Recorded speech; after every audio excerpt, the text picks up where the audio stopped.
서울의 밤은 날카로운 칼날처럼 차가웠다. 빌딩 숲 사이를 맴도는 늦가을 바람은 뼛속까지 파고들었고 버려진 골판지 조각들을 유령처럼 춤추게 했다. 그 도시의 화려한 불빛이 닿지 않는 어두운 골목. 넘쳐 흐르는 쓰레기통 옆에 한 여자와 어린아이가 웅크리고 있었다. 여자의 이름은 한서연. 한때는 대한민국 상위 1%의 삶을 살던 여자였다. 그녀의 품에 안긴 딸. 민지는 옅은 기침을 하며 엄마의 얇은 코트 자락을 파고들었다. 서연은 딸의 이마에 손을 얹었다. 다행히 열은 없었지만 아이의 작은 몸에서 전해져 오는 향기는 그녀의 심장을 얼어붙게 했다. 며칠째 제대로 된 음식을 먹지 못했다. 그녀는 주변을 살폈다.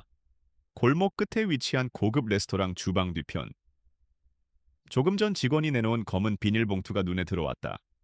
한때는 그런 곳에 음식을 평가하고 맛보던 그녀가 이제는 그곳에서 버려지는 것을 기다리는 신세가 되었다. 자존심은 이미 오래전에 굶주림과 딸을 위한 모성애 앞에 먼지처럼 부서졌다. 그녀는 조심스럽게 일어나 민지를 더 따뜻하게 감싸 안고 쓰레기통으로 다가갔다. 시큼한 음식물 쓰레기 냄새가 코를 찔렀지만 그녀는 망설이지 않았다. 그녀의 손가락은 능숙하게 비닐봉투를 헤집었다. 딱딱하게 굳은 빵 조각, 먹다 남은 감자튀김 몇 개, 그리고 형태를 알아볼 수 없는 고기 조각이 나왔다. 그녀는 주머니에서 낡은 손수건을 꺼내 빵 조각의 더러운 부분을 최대한 털어냈다. 그리고는 그것을 딸의 작은 입에 넣어주었다. 민지야, 천천히 먹어, 체할라. 민지는 불평 한마디 없이 빵을 오물거렸다. 아이의 눈에는 엄마에 대한 절대적인 신뢰만이 가득했다. 그 순수한 눈빛을 볼 때마다 서연은 가슴이 미어지는 것 같았다. 어떻게 여기까지 오게 되었을까? 불과 몇 달 전만 해도. 세상은 그녀의 발 아래에 있는 듯했다. 화려한 넌사인이 서연의 눈에 비치는 순간 기억의 파편이 뇌리를 스쳤다. 따뜻한 조명이 감도는 프렌치 레스토랑. 크리스털 와인잔이 부딪히는 맑은 소리. 맞은편에 앉은 남편. 강민호가 다정한 미소로 그녀를 바라보고 있었다. 그는 진성그룹의 실세이자 모두가 부러워하는 젊은 경영인이었다. 서연 씨, 당신의 분석 덕분에 이번 프로젝트도 성공적으로 마무리했어. 역시 내 아내는 천재라니까. 그가 그녀의 손등에 가볍게 입을 맞췄다. 그의 손길은 언제나 자신감 넘쳤고 그의 눈빛은 세상을 다 가진 남자의 그것이었다. 서연은 그를 사랑했고 그의 성공을 위해 자신의 모든 재능을 쏟아부었다. 진성건설의 투자 전략은 대부분 그녀의 머리에서 나왔다. 그녀는 그의 가장 믿음직한 파트너이자 비밀스러운 책사였다. 과찬이세요. 당신이 잘 이끌어준 덕분이죠. 그녀는 행복하게 웃었다. 그때의 웃음이 얼마나 어리석고 순진했는지를 깨닫는 데는 그리 오랜 시간이 걸리지 않았다. 엄마, 그워. 민지의 작은 속삭임이 서연을 현실로 되돌려 놓았다. 기억 속의 따스함은 골목의 냉기를 더욱 혹독하게 만들었다. 그녀는 입고 있던 코트를 벗어 민지의 몸 위로 한 겹 더 덮어주었다. 정작 자신은 얇은 스웨터 한 장만 걸치고 있었지만 추위를 느낄 겨를도 없었다. 그녀는 민지를 품에 안고 익숙하게 자장가를 흥얼거리기 시작했다. 그녀의 목소리는 거칠고 갈라졌지만 그 안에는 세상의 모든 사랑이 담겨 있었다. 민지가 스르르 눈을 감을 때쯤 아이가 잠꼬대처럼 물었다. 엄마, 우리 언제 집에 가? 집 그 한마디가 서연의 심장에 비수처럼 꽂혔다. 그들의 집은 한강이 내려다 보이는 최고급 펜트하우스였다. 민지를 위해 동화 속 공주님 방처럼 꾸며놓았던 그곳. 이제는 돌아갈 수 없는 제가 되어버린 신기루였다. 서연은 딸의 귓가에 속삭였다. 가, 갈 거야, 우리 아가. 엄마가 꼭 예쁜 집 찾아줄게. 거짓말이었다. 하지만 그 거짓말만이 지금 그녀와 딸을 살아가게 하는 유일한 힘이었다. 그때였다. 골목 저편 도로에서 급정거하는 자동차 타이어에 날카로운 마찰음이 고막을 찢었다. 기이의 그 소리는 봉인해두었던 최악의 기억을 강제로 끄집어냈다. 비가 내리는 강원도의 구비진 산길이었다. 그녀는 직접 운전대를 잡고 있었다. 옆 좌석에는 주말 별장 부지를 둘러보고 온 민호가 흡족한 표정으로 앉아 있었고 뒷좌석 카시트에서는 민지가 새근새근 잠들어 있었다. 서연은 라디오에서 흘러나오는 클래식에 맞춰 조금 전 민지에게 불러주던 자장가를 흥얼거렸다. 행복하고 평온한 주말의 끝자락이었다. 내리막길 코너에 접어들면서 그녀는 부드럽게 브레이크 페달을 밟았다. 아무런 반응이 없었다. 페달이 쑥 하고 허무하게 끝까지 밟혔다. 순간 온몸의 피가 차갑게 식었다. 그녀는 다시 한번 페달을 미친 듯이 밟았다. 밟고 또 밟았다. 하지만 육중한 세단은 가속도만 붙은 채 죽음을 향해 질주할 뿐이었다. 왜 그래? 서연아? 민호의 목소리는 이상하리만치 침착했다. 오히려 그의 입가에 스친 미세한 미소를 그녀는 본 것 같았다. 착각이었을까 생각할 틈도 없었다. 브레이크가 브레이크가 안 들었. 그녀의 비명과 함께 차는 가드레일을 들이받았다. 쇠가 찢어지는 굉금, 유리가 박살나는 소리. 세상이 뒤집히는 듯한 충격과 함께 차는 어두운 낭떠러지 아래로 굴러떨어졌다. 정신을 차렸을 때 역겨운 휘발유 냄새가 코를 찔렀다. 그녀의 이마에서는 피가 흘러 시야를 가렸다. 고통보다 먼저 딸에 대한 생각이 그녀를 지배했다. 민지야, 민지야. 그녀는 비명을 지르며 뒷좌석을 돌아보았다. 다행히 민지는 카시트 덕분에 의식을 잃은 채 매달려 있었다. 하지만 민호는 그의 자리는 텅 비어 있었다. 그가 앉아있던 문은 충격으로 열려 있었다. 그는 어디로 사라진 것일까? 그 순간 그녀는 보았다. 굴러떨어진 차에서 조금 떨어진 나무 아래 상처 하나 없이 멀쩡하게 서서 이곳을 내려다보는 강민호의 실루엣을. 비에 젖은 그의 얼굴은 표정을 읽을 수 없었지만 그가 손에 든 작은 원격 조종기 같은 물체에서 빨간 불빛이 깜빡였다. 모든 것이 퍼즐처럼 맞춰졌다. 브레이크 고장이 아니었다. 계획된 살인이었다. 자신과 딸을 향한. 서연은 필사적으로 민지를 카시트에서 빼냈다. 아이를 품에 안고 부서진 차 문을 기어 나왔다. 휘발유는 이미 차체 주변을 흥건히 적시고 있었다. 도망쳐야 했다. 그리고 그녀가 아이를 안고 비틀거리며 몇 걸음 떼었을 때 등 뒤에서 세상을 뒤흔드는 폭발음이 터져 나왔다. 비영. 뜨거운 열기가 그녀의 등을 덮쳤고 그녀는 민지를 보호하려 몸을 웅크린 채 앞으로 쓰러졌다. 그녀의 의식을 앗아간 마지막 광경은 모든 것을 삼켜버리는 시뻘건 화염이었다. 화면이 바뀌어 진성그룹 본사 펜트하우스 오피스. 강민호는 거대한 통유리창 앞에 서서 서울의 야경을 내려다보고 있었다. 그의 손에는 값비싼 위스키가 담긴 잔이 들려 있었다. 유리창에 비친 그의 얼굴은 완벽하게 슬픔에 잠긴 표정이었지만 그의 눈은 차갑고 냉정하게 빛나고 있었다. 책상 위 모니터에서는 몇 시간 전 열렸던 긴급 기자회견 영상이 소리 없이 재생되고 있었다. 영상 속에 그는 비통한 표정으로 카메라 앞에 서 있었다. 사랑하는 제 아내와 눈에 넣어도 아프지 않을 제 딸, 민지를 불의의 사고로 잃었습니다.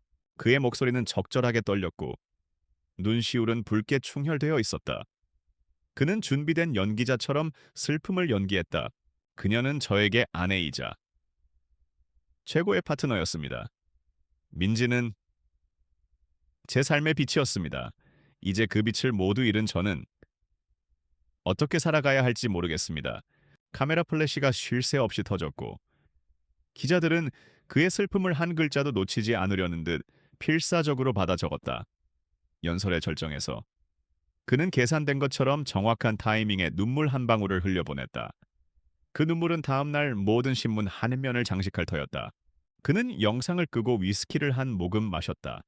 씁쓸한 액체가 목을 타고 넘어갔다. 불의의 사고라. 완벽한 시나리오였다. 한서연은 그의 비밀을 너무 많이 알고 있었다. 진성건설의 비자금, 정관계 로비, 그리고 곧 있을 합병을 위해 그가 저지른 불법적인 일들까지. 처음에는 그녀의 재능이 필요했지만 점차 그녀의 날카로운 질문들이 그의 심기를 거슬리기 시작했다. 그녀는 그가 세운 제국의 가장 큰 위협 요소였다. 그래서 제거해야만 했다. 딸까지 함께 처리해야 했던 것은 마음에 걸렸지만 어쩔 수 없는 선택이었다. 한서연이 살아있다는 아주 작은 가능성이라도 남겨둘 수는 없었다. 시신을 찾지 못했다는 경찰의 보고가 약간 찜찜했지만 그 정도의 폭발과 화재 속에서 살아남는 것은 불가능했다. 차는 형체도 없이 불타버렸고 낭떠러지는 깊었다. 그들은 죽었다. 반드시 죽었어야만 했다. 이제 그는 비극적인 사고로 아내와 딸을 잃은 비운의 경영주가 되었다. 동정 여론은 합병 과정에서 발생할 수 있는 모든 잡음을 잠재워 줄 것이다. 모든 것이 그의 계획대로 완벽하게 흘러가고 있었다. 그의 입가에 잔인한 미소가 번졌다. 다시 어두운 골목, 맞은편 가게의 쇼윈도에 설치된 대형 TV에서 강민호의 기자회견 장면이 나오고 있었다. 소리는 들리지 않았지만 한서연은 그의 표정만으로도 그가 무슨 말을 하고 있는지 알 수 있었다. 그녀를 향한 사랑, 딸에 대한 그리움 따위를 짓거리고 있겠지. 그녀가 한때 사랑했던 남자의 얼굴, 그녀의 모든 것을 앗아간 악마의 얼굴을 보며 그녀는 온몸에 피가 역류하는 듯한 분노를 느꼈다. 자장가를 흥얼거리던 입술이 굳게 닫혔다. 그녀 안에 남아있던 일말의 슬픔과 절망은 차갑고 단단한 증오로 변해갔다. 그녀는 잠든 민지를 더 세게 끌어안았다. 이 아이를 지켜야 했다. 그리고 빼앗긴 모든 것을 되찾아야 했다. 아니, 되찾는 것만으로는 부족했다. 강민호. 그를 파멸시켜야 했다. 그가 공들여 쌓아 올린 모든 것을 그녀의 손으로 무너뜨려야 했다.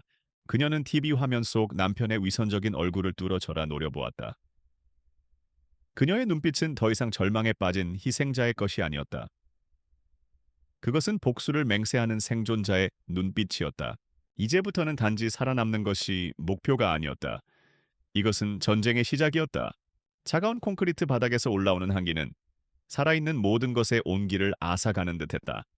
한서연은 잠든 민지의 거친 숨소리에 귀를 기울이며 밤을 지새웠다. 그들의 임시 거처는 재개발 지역에 버려진 상가 건물 1층이었다. 깨진 유리창으로는 황소바람이 들이쳤고 구석에 쌓아둔 스티로폼과 신문지 더미는 그들의 유일한 침대이자 방패였다. 전날 밤의 분노는 민지의 뜨거운 이마 앞에서 무력하게 녹아내렸다. 아이는 밤새 기침을 하고 끙끙 앓았다. 서연이 가진 것이라고는 찬물의 적신 손수건뿐이었다. 그녀는 딸의 이마를 닦아주며 자신의 무력함에 절망했다. 복수는 살아남아야 할 수 있는 사치였다. 그리고 살아남기 위해서는 당장 민지를 살려야 했다. 약이 필요했다. 최소한의 해열제라도. 그녀의 머릿속에서 수많은 이름들이 스쳐 지나갔다. 하지만 그 이름들은 대부분 강민호라는 거대한 태양 주위를 맴도는 행성들에 불과했다. 그들에게 손을 내미는 것은 호랑이 굴에 스스로 머리를 집어넣는 짓이었다. 연락하는 순간 강민호의 귀에 들어갈 것이고 그들의 생존은 거기서 끝이었다. 절망의 끝에서 단 하나의 이름이 희미한 빛처럼 떠올랐다. 김수진. 대학 시절? 세상과 타협하기보다는 자신의 그림책 세계에 빠져 살던 친구. 졸업 후에도 대기업이나 화려한 직장을 택하는 대신 작은 작업실에서 아이들을 위한 그림을 그리는 길을 선택한 사람이었다. 그녀는 서연이 알던 사람들 중 유일하게 진성그룹의 영향력에서 벗어나 있는 듯했다. 수진이라면 아이가 아프다는 말에 수진이라면 외면하지 못할 것이다. 하지만 위험은 여전히 존재했다. 강민호가 어디까지 손을 뻗어뒀는지 알 수 없었다. 만약 수진마저 감시당하고 있다면 그녀의 섣부른 행동이 친구를 위험에 빠뜨릴 수도 있었다. 서연은 몇 시간을 고뇌했다. 민지의 신음소리가 깊어질수록 그녀의 결심은 단단해졌다. 선택의 여지가 없었다. 이것은 도박이었지만 딸의 목숨이 걸린 판에서 그녀는 무엇이든 걸어야 했다. 다음 날 새벽 서연은 민지의 이마에 마지막으로 입을 맞추고 조용히 상가를 빠져나왔다. 그녀는 후드티에 달린 모자를 깊게 눌러쓰고 낡은 마스크로 얼굴의 절반 이상을 가렸다. 그녀의 걸음은 더 이상 과거의 우아함을 찾아볼 수 없었다. 그녀는 도시의 그림자 속으로 완벽하게 세우며드는 법을 터득해가고 있었다. 수진의 작업실 겸 거처는 마포구의 한적한 주택가에 있었다. 서연은 곧장 그곳으로 가지 않았다. 대신 그녀는 건너편 골목에 몸을 숨기고 몇 시간이고 수진의 집을 관찰했다. 배달원, 우편 배달부, 동네 주민들, 평범하고 일상적인 풍경이 이어졌다.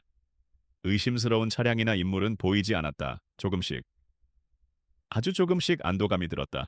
그녀는 근처 지하철역으로 향했다. 이제는 거의 사용되지 않아 먼지가 뽀얗게 쌓인 공중전화 부스를 찾아냈다. 수화기를 드는 손이 미세하게 떨렸다. 그녀는 주머니에서 어렵게 구한 동전 몇 개를 넣고 기억 속에 새겨진 수진의 번호를 눌렀다. 신호음이 몇 번 울리고 익숙한 목소리가 들려왔다. 여보세요? 서연은 순간 숨을 멈췄다. 친구의 목소리를 듣는 것만으로도 눈물이 왈칵 쏟아질 것 같았다. 그녀는 입술을 깨물며 감정을 억눌렀다. 지금은 감상에 젖을 때가 아니었다. 그녀는 일부러 목소리를 잠기게 만들고 낮게 말했다. 나야, 수진아. 수화기 너머에서 침묵이 흘렀다. 수지는 잠시 그녀가 누구인지 생각하는 듯했다. 누구세요? 학교 다닐 때 우리가 길 잃은 고양이한테 붙여줬던 이름. 기억나? 별똥별이라고. 그것은 둘만이 아는 추억이었다. 서연이 이 말을 하는 순간 수진의 숨소리가 거칠어졌다.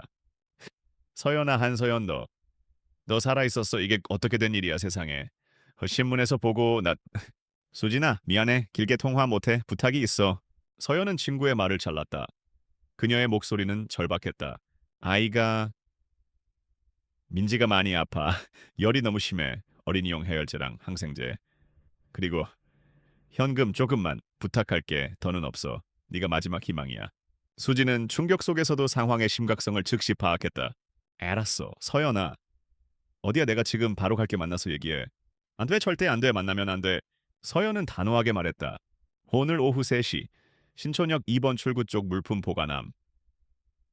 비밀번호는 내 생일, 애기 9번 칸에 넣어줘. 그리고 절대 뒤돌아보거나 주변을 살피지 마. 그냥 물건만 놓고 바로 가. 제발. 부탁이야. 나 때문이라고 절대 말하지 말고. 그냥 누가 시켰다고 해. 알겠지? 그녀는 수진의 대답을 듣지도 않고 전화를 끊었다. 수화기를 내려놓는 손은 사시나무처럼 떨렸다. 심장이 미친 듯이 뛰었다.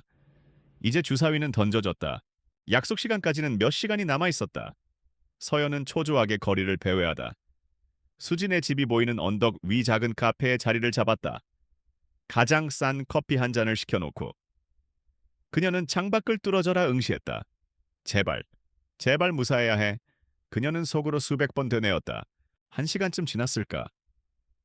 수진이 다급한 표정으로 집에서 뛰쳐나왔다. 그녀의 얼굴에는 걱정과 혼란, 그리고 친구를 도우려는 결의가 서려 있었다.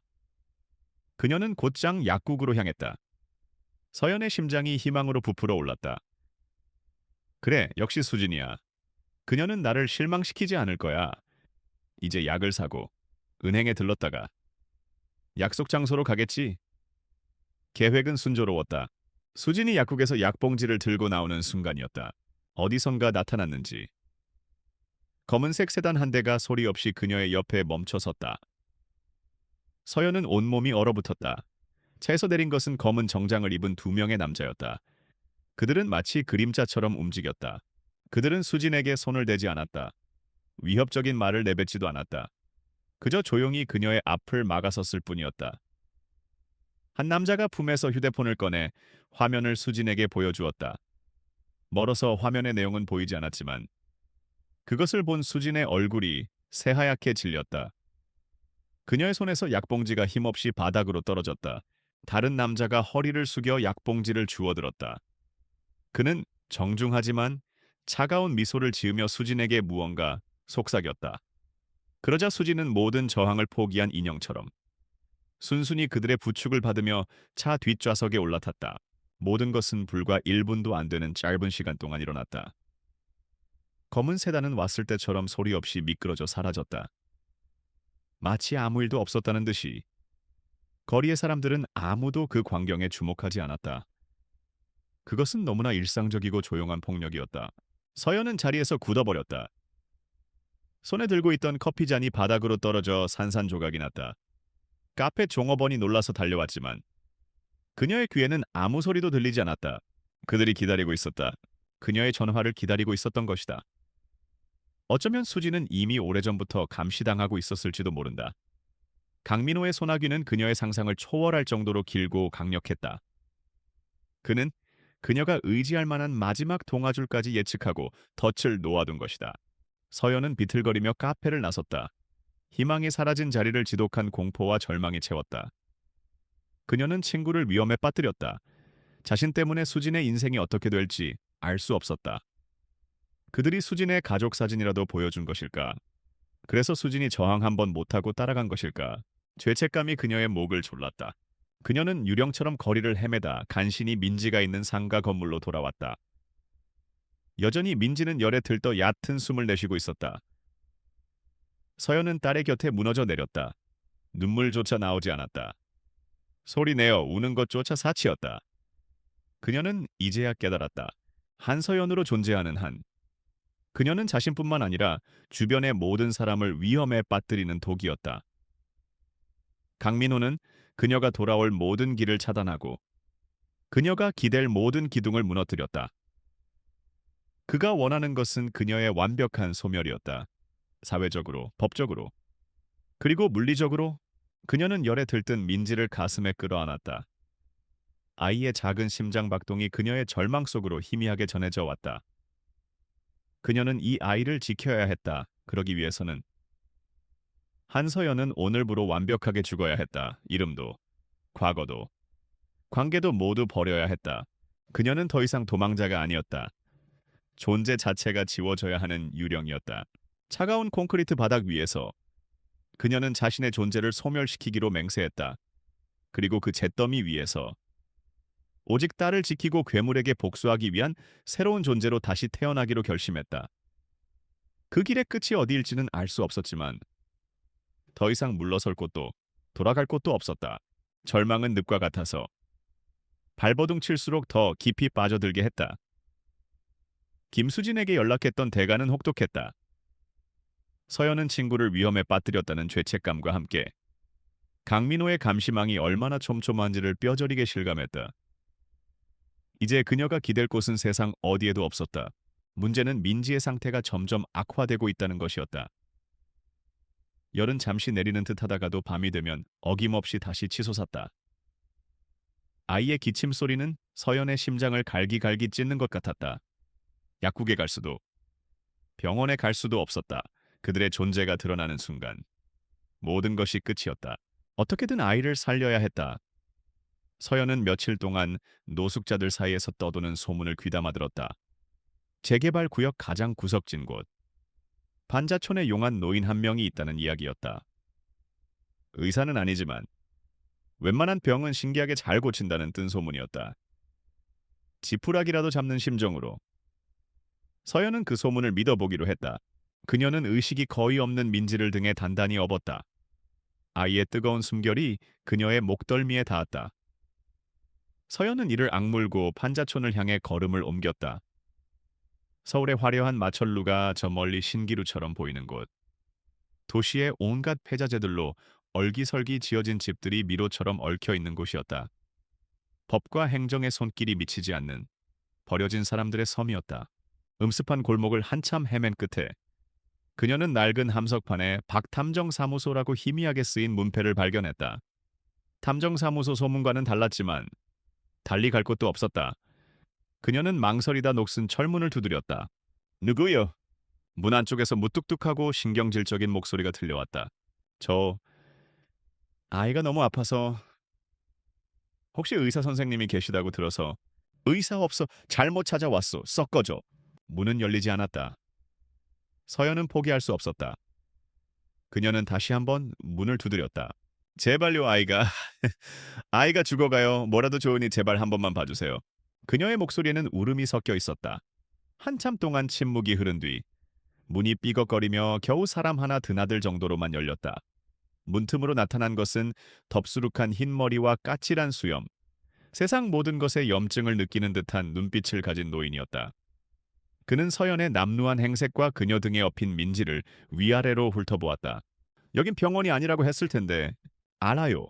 하지만 제발 이대로는 아이가 제가 가진 전부예요. 이것밖에 없지만 서연은 마지막 남은 자존심을 버리고 귓불에 숨겨두었던 작은 금 귀걸이를 빼서 그에게 내밀었다. 그것은 그녀의 어머니가 남긴 유품이자 과거의 자신과 연결된 마지막 끈이었다. 노인은 귀걸이를 잠시 쳐다보더니 혀를 차며 고개를 저었다. 됐어. 그런 건 필요 없으니까 치워. 애나 이리 내려놔봐. 그의 말은 여전히 퉁명스러웠지만 거절의 뜻은 아니었다. 서연은 간신히 안으로 들어섰다. 방 안은 온갖 낡은 서류 더미와 빛바랜 사진들, 그리고 싸구려 소주 냄새로 가득했다.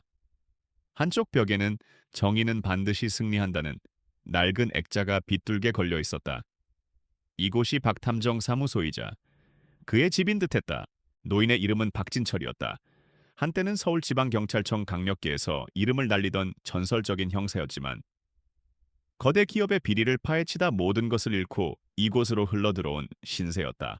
그는 민지를 방 한쪽에 깔린 낡은 요괴에 눕히게 했다.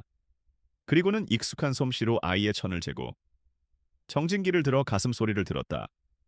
의사는 아니었지만 수십 년간 험한 현장을 구르며 익힌 의학 상식은 웬만한 의사 못지않아 보였다. 급성 폐렴으로 번지기 직전이군. 당장 큰 병원으로 데려가야 할 판인데 박진철은 혀를 차며 말했다. 그럴 수가 없어요. 서연이 단호하게 대답했다. 그녀의 눈빛에는 병원비 걱정 이상의 절박함이 서려 있었다. 박진철은 그런 그녀를 예리한 눈으로 관찰했다. 이 여자는 평범한 노숙자가 아니었다. 말투는 교양 있었고 절망적인 상황 속에서도 눈빛의 총기는 사라지지 않았다. 무엇보다 아이를 바라보는 그녀의 태도에는 처절한 기품이 있었다. 그는 더 묻지 않고 낡은 약상자를 뒤져 유통기한이 조금 지난 해열제와 항생제를 찾아냈다. 그는 약을 빻아 물에 타서 조심스럽게 민지에게 먹였다. 그의 손길은 거칠었지만 아이를 다루는 데는 놀라울 정도로 섬세했다. 민지가 약 기운에 조금씩 안정을 찾아 잠들자 방 안에는 무거운 침묵이 흘렀다. 박진철은 싸구려 커피를 타서 서연에게 건넸다. 어쩌다 이 꼴이 됐소? 당신 같은 사람은 이런 곳에 있을 사람이 아닌 것 같은데. 그가 탐문하듯 물었다. 사정이 좀 복잡해요. 서연은 조심스럽게 대답을 피했다. 박진철은 피식 웃었다. 복잡하지 않은 인생이 어디 있겠소. 남편은 어쩌고 죽었어요. 사고였나? 네. 서연의 대답에서 미세한 망설임을 포착한 박진철의 눈이 번뜩였다. 그는 무심한 척 테이블 위에 놓인 신문을 가리켰다. 한 면에는 얼마 전 세상을 떠들썩하게 했던 진성그룹 며느리의 비극적인 사고 기사가 실려 있었다. 강민호의 슬픔에 잠긴 얼굴 사진과 함께 쯧쯧. 가진 사람들도 별 수 없구만. 저렇게 젊고 예쁜 마누라를 하루아침에 잃다니. 진성건설 강민호 전무. 요즘 아주 언론의 동정을 한 몸에 받고 있지. 그가 서연의 반응을 살피며 툭 던졌다. 그 순간 서연의 눈동자가 지진이라도 난 듯 흔들렸다. 증오와 분노가 스치고 지나가는 찰나의 순간 그것을 박진철은 놓치지 않았다. 수십 년간 범죄자들의 거짓말을 꿰뚫어 보던 그의 본능이 날카롭게 반응했다. 그는 직감했다. 이 여자가 바로 그 기사의 주인공이거나 혹은 그 사건과 아주 깊이 연관되어 있다는 것을. 서연 또한 자신의 감정이 드러났다는 것을 깨달았다. 그녀는 이 늙은 탐정의 예리함 앞에서 어설픈 거짓말은 통하지 않으리라 판단했다. 동시에 그의 눈빛에서 연민이 아닌 진실을 갈망하는 탐정의 집요함을 보았다. 어쩌면 이 사람이 마지막 기회일지도 모른다. 그녀는 도박을 하기로 결심했다. 자신의 정체를 밝히는 대신 자신의 능력을 보여주기로. 그녀는 박진철이 보고 있던 신문의 다른 면을 가리켰다. 최근 떠들썩한 사모펀드의 금융사기 사건에 대한 기사였다. 이 사건, 범인들이 꼬리를 잡히지 않는 건 자금 흐름을 너무 복잡하게 꼬아놨기 때문이 아니에요. 박진철은 의아한 표정으로 그녀를 쳐다보았다. 기사에 나온 이 페이퍼 컴퍼니는 미끼일 뿐이에요.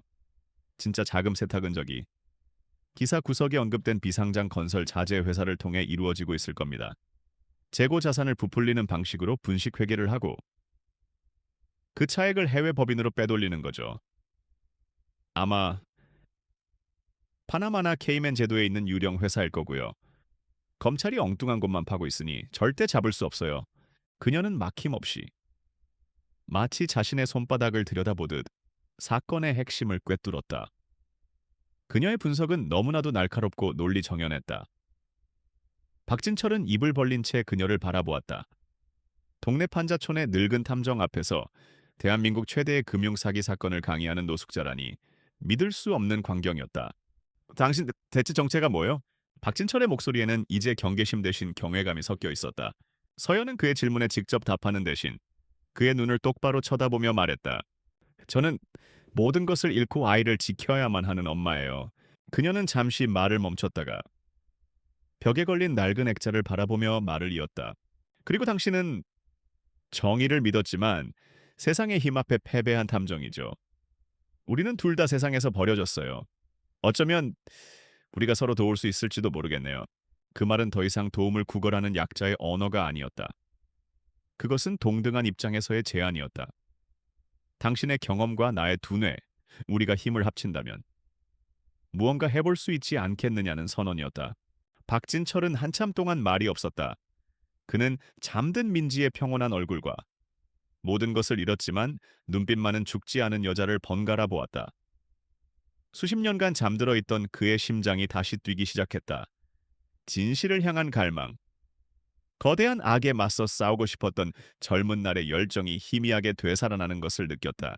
그는 대답 대신 자리에서 일어나 낡은 커피포트에 물을 새로 올렸다. 방 안에는 이내 커피 향이 퍼지기 시작했다. 그것은 동의의 표시였다.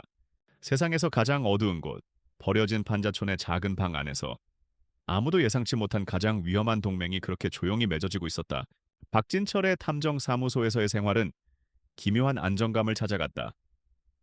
민지는 박진철이 구해온 약과 서연의 극진한 간호 덕분에 기적적으로 건강을 회복했다. 아이는 혹독한 환경에 놀라울 정도로 잘 적응했다. 낯을 가리던 것도 잠시 까칠한 박진철을 탐정 할아버지라 부르며 따르기 시작했다. 아이의 천진난만한 웃음소리는 수십 년간 먼지만 쌓여가던 낡은 사무소에 처음으로 온기를 불어넣었다. 그들 사이에는 암묵적인 역할 분담이 생겼다. 박진철은 이른 아침에 나가 고물상 일을 하거나 예전 정보원들을 만나 푼돈을 벌어왔다. 서연은 그 돈으로 최소한의 식량을 구하고 민지를 돌보며 낡은 사무소를 그나마 사람이 살 만한 곳으로 꾸몄다. 이상한 가족의 형태였지만 그들은 서로에게 의지하며 하루하루를 버텨냈다. 하지만 서연은 이대로 주저앉아 있을 수 없었다. 그녀의 머리는 쉬지 않고 돌아갔다. 복수를 위해서는, 강민호와 진성그룹이라는 거대한 성을 무너뜨리기 위해서는 그들의 가장 약한 고리부터 파고들어야 했다. 무기가 필요했다. 그녀에게 남은 유일한 무기는 바로 그녀의 두뇌였다. 그리고 두뇌가 작동하기 위해서는 정보, 즉 데이터가 필요했다. 어느 날 저녁, 박진철이 피곤한 얼굴로 돌아왔을 때 서연은 조심스럽게 그에게 돈을 부탁했다. 아저씨, 죄송하지만 돈을 조금만 주실 수 있을까요? 박진철은 의아한 눈으로 그녀를 보았다. 쌀이 떨어진 건가 싶었지만 그녀의 눈빛은 단순히 먹을 것을 구하려는 사람의 눈빛이 아니었다. 지적인 갈증과 무언가를 시작하려는 결의에 차 있었다. 그는 잠자코 주머니를 뒤져 꼬깃꼬깃한 지폐 몇 장을 꺼내 건넸다. 다음 날, 서연은 그 돈으로 음식을 사지 않았다. 대신 그녀는 청계천 헌책방 거리로 가서 지난 2년간 발행된 경제 일간지와 건설 전문지들을 무게를 달아 헐값에 사들였다. 그녀가 먼지 쌓인 신문지 뭉치를 양팔 가득 안고 돌아왔을 때 박진철은 그저 말없이 그녀를 바라볼 뿐이었다. 그날부터 박진철의 낡은 사무소는 전쟁 상황실로 변했다. 서연은 잠도 자지 않고 먹는 것도 잊은 차에 신문 기사들을 파고들었다. 그녀는 바닥과 벽에 신문들을 펼쳐놓고 색깔이 다른 펜으로 회사 이름, 프로젝트명, 날짜, 주가 변동 그래프 등을 연결하며 복잡한 관계도를 그려나갔다. 그녀의 눈은 다시 과거의 날카로운 분석가 한서연의 눈빛으로 돌아와 있었다. 박진철은 그런 그녀의 모습을 매료된 듯 지켜보았다. 남루한 옷차림과 굶주린 현실 속에서도 그녀의 지성은 조금도 녹슬지 않고 오히려 더욱 예리하게 빛나고 있었다. 그녀의 첫 번째 목표는 당연히 강민호가 총괄하는 진성건설이었다. 표면적으로 진성건설은 승승장구하고 있었다. 연일 새로운 SOC 사업 수주와 대규모 리조트 개발 계획을 발표하며 주가를 끌어올렸다. 하지만 서연은 그 화려한 발표들 이면에 숨겨진 미세한 균열들을 발견하기 시작했다. 이상해요. 어느 날 밤, 서연이 낡은 지도 위에 신문 기사를 펼쳐놓고 중얼거렸다. 진성건설이 작년에 발표한 대규모 프로젝트가 3개예요. 양양 해양 리조트, 평창 웰니스 타운, 그리고 가평 복합 레저 단지. 모두 수천억 원 규모의 사업들이죠. 그런데 그녀는 박진철의 도움이 필요했다. 아저씨, 혹시 이 지역들의 토지 등기부 등본이나 건축 인허가 서류 같은 걸 알아봐 주실 수 있나요? 박진철은 그녀의 의도를 즉시 파악했다. 그는 며칠 동안 옛 동료 형사나 구청의 말단 공무원들을 찾아가 밥을 사주고 술을 사주며 공공 기록들을 빼냈다. 그가 가져온 서류들을 받아든 서연의 눈이 가늘어졌다. 그녀의 예상이 맞았다. 세 개의 프로젝트 모두 유령 회사를 통해 헐값에 부지를 매입한 기록은 있었지만 그 이후 어떠한 실질적인 건축 인허가 절차도 진행되지 않았다. 실제로는 첫 삽조차 뜨지 않은 유령 프로젝트였던 것이다. 하지만 진성건설의 재무제표에는 이 프로젝트들을 위한 자재 구매비, 인건비 명목으로 매 분기 수백억 원의 자금이 지출된 것으로 기록되어 있었다. 돈이 공중으로 사라지고 있는 거예요. 서연의 목소리는 차갑게 가라앉아 있었다. 박진철이 그녀의 분석에 자신의 경험을 보탰다. 전형적인 수법이지. 서류상으로만 존재하는 부실 하청업체들을 수십 개 만들어서 가짜 세금 계산서를 발행하고 공사 대금을 지급한 것처럼 꾸미는 거요. 그 돈은 대포 통장을 거쳐 현금화된 뒤 누군가의 주머니로 들어갔겠지. 그는 서연이 정리해놓은 유령 회사들의 등기 이사 명단을 훑어보았다. 그의 미간이 찌푸려졌다. 이 이름들, 내가 강력계에 있을 때 상대하던 정치 깡패, 해결사 놈들이오. 강민호가 단순히 회사 돈을 빼돌리는 수준이 아니야. 이건 정계와 조폭까지 연계된 거대한 범죄 카르텔이오. 서연은 벽에 붙은 강민호의 사진을 노려보았다. 사진 속 그는 자신만만한 미소를 짓고 있었다. 그 미소 뒤에 저런 추악한 비밀이 숨겨져 있었다니. 분노가 치밀었지만 그녀는 냉정함을 잃지 않았다. 감정은 사치였다. 그녀에게 필요한 것은 차가운 분석뿐이었다. 그들의 고된 작업이 이어지던 어느 오후, 작은 휴식이 찾아왔다. 민지는 사무소 구석에서 크레파스를 가지고 놀고 있었다. 아이는 낡은 신문지 뒷면에 그림을 그리고 있었다. 해가 떠 있는 예쁜 집, 그리고 그 옆에 나란히 서 있는 세 사람, 엄마와 자신과 그리고 탐정 할아버지였다. 민지가 그림을 들고 와 서연에게 자랑스럽게 보여주었다. 엄마, 우리 집이야. 순간 서연의 눈에 눈물이 핑 돌았다. 그녀는 민지를 끌어안았다. 그녀가 싸우는 이유는 바로 이것이었다. 단순한 복수가 아니었다. 딸에게 신문지 위가 아닌 진짜 안전하고 따뜻한 집을 돌려주기 위한 싸움이었다. 그녀는 딸의 머리를 쓰다듬으며 다시 한번 굳게 결심했다. 며칠 후 서연은 마침내 퍼즐의 마지막 조각을 찾아냈다. 유령 프로젝트를 통해 조성된 거대한 비자금. 그 돈의 최종 목적지는 어디일까? 서연은 진성그룹 전체의 동향을 분석하기 시작했다. 그리고 발견했다. 진성그룹이 경쟁사인 태영그룹을 상대로 적대적 M&A를 준비하고 있다는 사실을 모든 것이 명확해졌다. 강민호가 빼돌린 돈은 태영그룹의 주가를 조작하고 이사들을 매수하며 반대하는 정치인들을 협박하기 위한 실탄이었던 것이다. 그는 자신의 야망을 위해 회사 전체를 범죄 집단으로 만들고 있었다. 그리고 그녀가 당했던 사고. 그 시점이 정확히 언제였는지를 떠올렸다. 그녀가 강민호의 투자 전략가로서 수익성이 불투명한 이 리조트 사업들의 타당성에 대해 의문을 제기하기 시작했을 때였다. 그녀는 자신도 모르게 거대한 비밀의 꼬리를 밟았던 것이다. 그리고 그 대가는 죽음이었다. 사무실 벽은 이제 거대한 거미줄 같은 관계로 가득 차 있었다. 진성건설을 중심으로 수십 개의 유령 회사, 정치인, 조폭, 그리고 태영그룹 M&A 계획까지. 그 거미줄의 중심에는 강민호가 있었다. 그들이 밝혀낸 것은 상상을 초월하는 거대한 악의 제국이었다. 박진철은 벽에 그려진 관계도를 보며 침울한 표정으로 담배를 빼어 물었다. 이건 우리가 상대할 수 있는 수준이 아니오. 이건 괴물이야. 그의 목소리에는 패배감이 섞여 있었다. 과거의 거대 권력에 맞서다 모든 것을 잃었던 악몽이 되살아나는 듯했다. 하지만 서연의 눈은 그 어느 때보다 차갑고 결연하게 빛나고 있었다. 모든 괴물에게는 약점이 있어요, 아저씨. 그녀가 벽의 중심, 강민호의 사진을 손가락으로 가리키며 말했다. 그리고 저는 그 괴물을 누구보다 잘 알아요. 이제 적의 설계도를 손에 넣었다. 비록 그들의 손에 쥔 것은 낡은 신문 쪼가리와 푼돈을 주고 얻은 서류 몇 장뿐이었지만 게임은 시작되었다. 어떻게 이 거대한 성을 공격할 것인가? 서연의 머릿속에서 새로운 전략이 구상되기 시작했다. 박진철의 낡은 사무소 벽에 그려진 거대한 관계도는 그들이 마주한 적이 얼마나 거대한지를 명백히 보여주었다. 그것은 단순한 기업 비리가 아니었다. 정계, 재계, 그리고 어둠의 세계까지 얽히고 설킨 단단한 성벽과도 같은 악의 카르텔이었다. 박진철은 착잡한 표정으로 담배 연기를 내뿜었다. 과거에 그가 맞서 싸우다 부서져야 했던 벽도 바로 저런 것이었다. 우리 둘만으로는 계란으로 바위치기요. 그의 말에 서연이 고개를 끄덕였다. 그녀의 눈은 이미 다음 단계를 그리고 있었다.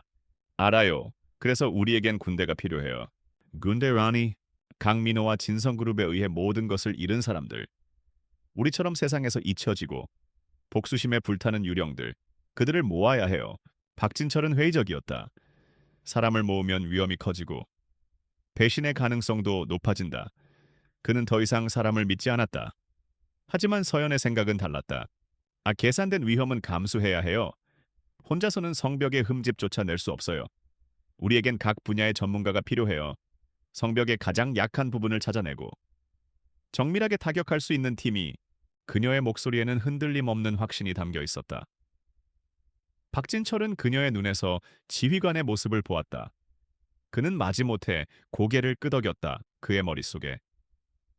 세상에서 버려졌지만 실력만큼은 진짜였던 몇몇 얼굴들이 스쳐 지나갔다.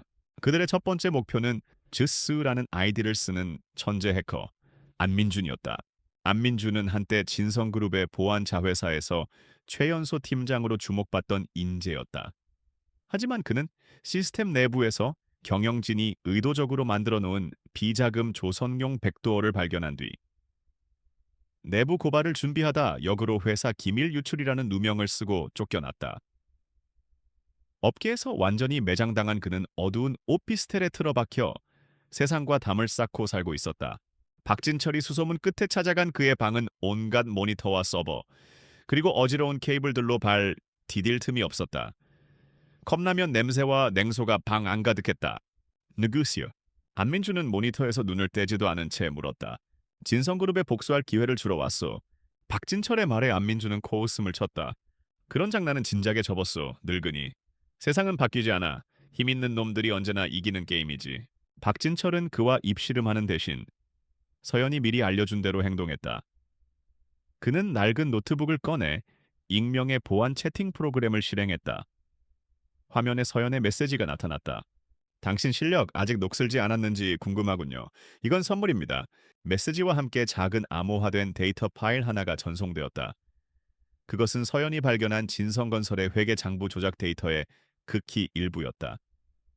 안민주는 귀찮다는 듯 파일을 열었다.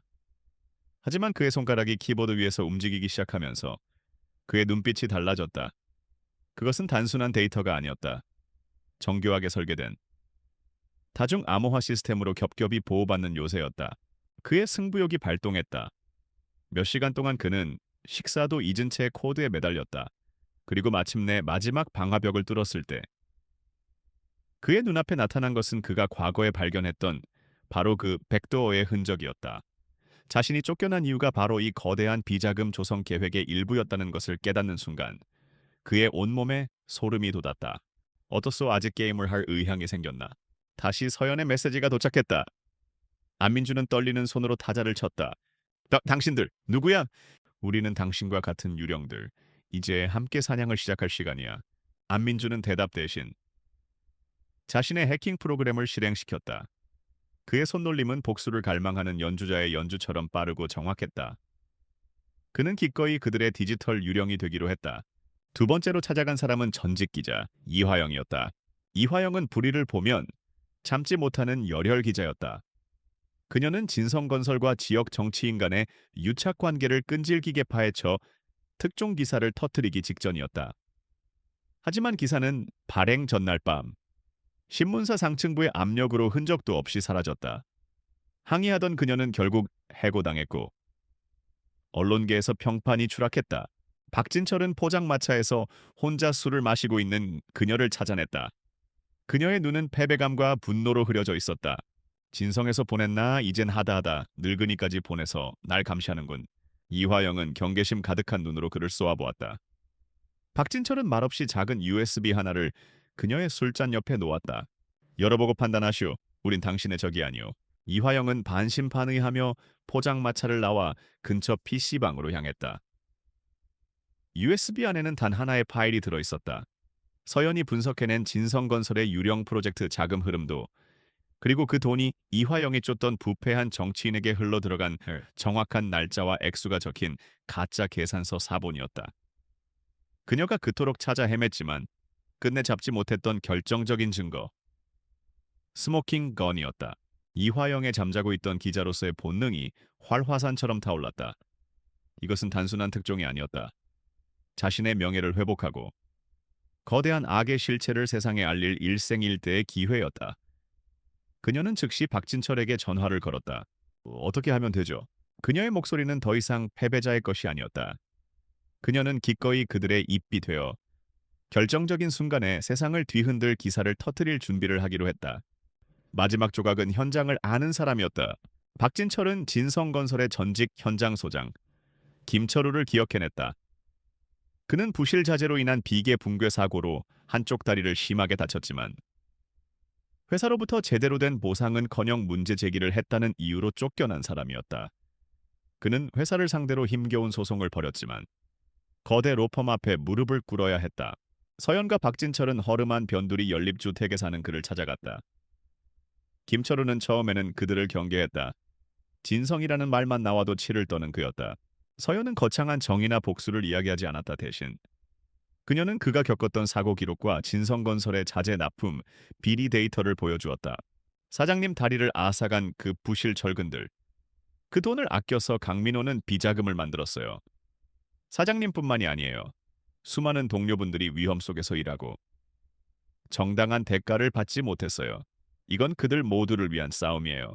그녀는 김철우가 그동안 모아두었던 자료들 작업 일지, 자재 반입 기록, 동료들의 증언을 훑어보더니 그 안에서 회계 장부와 일치하는 결정적인 증거 몇 가지를 정확히 집어냈다. 김철우는 그녀의 날카로운 분석력에 놀랐다. 이 여자라면 정말로 무언가 해낼 수 있을지도 모른다는 생각이 들었다. 그는 벽에 걸린 옛 동료들과 찍은 낡은 사진을 한참 바라보았다. 그리고는 결심한 듯 고개를 끄덕였다. 그는 그들의 눈과 발이 되어 아직 현장에 남아있는 옛 동료들을 통해 유령 프로젝트 부지의 실제 상황과 자재 공급망의 비밀을 파헤치기로 약속했다. 다시 박진철의 사무소 벽에 붙어있던 관계도는 이제 새로운 얼굴들의 사진과 정보로 채워졌다. 전략가 한서연, 행동대장 박진철, 디지털 유령 안민준 제우스, 여론을 움직일 저격수 이화영, 그리고 현장의 눈 김철우, 해커, 기자, 현장 소장, 형사, 그리고 이 모든 것을 지휘하는 전략가. 세상으로부터 버림받은 자들이 모여 만든 비밀 군대였다. 그들은 보이지 않았고 더 이상 잃을 것도 없었으며 오직 강민호라는 단 하나의 목표를 공유하고 있었다. 서연은 보안 채팅 프로그램을 통해 각자의 위치에서 움직이기 시작한 팀원들의 보고를 받았다. 그녀의 어두운 골목길 같던 싸움은 이제 함께할 동지들이 있는 전쟁이 되었다. 사고 이후 처음으로 그녀의 마음에 희망이라는 이름의 작은 불꽃이 피어올랐다. 계획은 세워졌다. 이제 첫 번째 총성을 울릴 시간이었다. 작전 개시일의 아침은 유난히 고요했다. 박진철의 사무소에서는 팽팽한 긴장감이 감돌았다. 한서연과 박진철, 그리고 보안 채팅 프로그램 너머의 안민준 즈스, 이화영, 김철우, 보이지 않는 군대가 첫 번째 전투를 앞두고 있었다. 그들의 목표는 거대한 성벽을 한 번에 무너뜨리는 것이 아니었다. 서연의 전략은 명확했다. 우리의 첫 번째 목표는 승리가 아니라 적의 방어 체계를 테스트하고 그의 성격을 파악하는 거예요. 아주 작고 사소해 보이는 균열을 내서 그가 어떻게 반응하는지 지켜봐야 해요. 그들이 선택한 목표는 진성건설이 최근 완공하여 지자체의 기부 체납한 경기도 외곽의 한 소도시 시립 어린이 도서관이었다. 강민호의 주력 사업인 수조 원대 대규모 프로젝트에 비하면 먼지처럼 작은, 그의 관심조차 받지 못할 곳. 바로 그 점이 핵심이었다. 레이더에 잡히지 않는 곳을 정밀 타격하는 것. 첫 번째 단계는 현장의 증거 확보. 김철우의 몫이었다. 그는 몇 주 전부터 옛 인맥을 동원해 도서관 마감 공사의 일용직 인부로 잠입해 있었다. 모두가 퇴근한 늦은 밤, 그는 홀로 남아 내부 벽체 일부를 조심스럽게 뜯어냈다. 그리고는 그 안에 들어있는 철근의 일부를 소형 절단기로 잘라냈고 콘크리트 조각 샘플을 채취했다. 그는 또한 자재에 찍힌 일련 번호들을 몰래 촬영했다. 그가 미리 빼돌린 설계도상의 최고급 국산 철근이 아닌 값싼 중국산 저급 철근이라는 명백한 증거였다. 어둠 속에서 그의 모든 움직임은 한치의 오차도 없이 신중했다. 증거가 확보되자 두 번째 단계로 넘어갔다. 안민준, 즈스의 차례였다. 그의 어두운 오피스텔에서는 키보드 소리만이 유일한 소음이었다. 그의 목표는 철옹성 같은 진성건설의 메인 서버가 아니었다. 그랬다간 즉시 발각될 터였다. 대신 그는 도서관에 자재를 납품한 영세 하청업체의 허술한 홈페이지와 회계 프로그램을 노렸다. 그의 손가락이 현란하게 움직였다. 하청업체의 방화벽은 잘 훈련된 군인 앞에 어린아이처럼 무력했다. 그는 단 10분 만에 시스템을 장악하고 그들이 진성건설에 제출한 가짜 세금 계산서와 실제 중국에서 저급 철근을 수입한 원본 구매 계약서를 통째로 다운로드했다. 김철우의 물리적 증거를 뒷받침할 완벽한 디지털 증거였다. 그는 자신의 모든 접속 흔적을 깨끗하게 지우고 유유히 빠져나왔다. 이제 모든 재료는 준비되었다. 마지막 단계는 이 재료를 세상에 터뜨릴 도화선에 불을 붙이는 것. 이화영의 역할이었다. 그녀는 자신의 이름으로 기사를 쓸 수 없었다. 그랬다간 기사는 빛을 보기도 전에 묻힐 것이고 그녀의 신변만 위험해질 터였다. 그녀는 대신 자신이 오랫동안 지켜봐온 한 인터넷 언론사의 젊은 기자를 선택했다.